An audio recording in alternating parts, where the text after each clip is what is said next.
দেখো বন্ধুরা, প্রাচীনকালের পদ্ধতি, প্রাচীনকালে মানুষেরা যেভাবে সরিষা ঝাড়তো দেখো। এই দেখো, আপনাদের হাজিরা কত করে? হাজিরা সরষা আদা আদা ভাগ। আধা আধা ভাগ।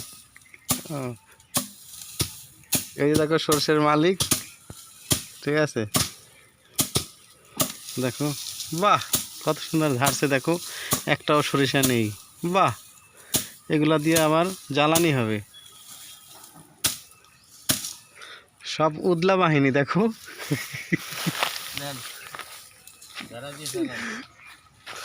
পানি দিন লাগে, সময় লাগে। দেখো উদলা বাহিনী।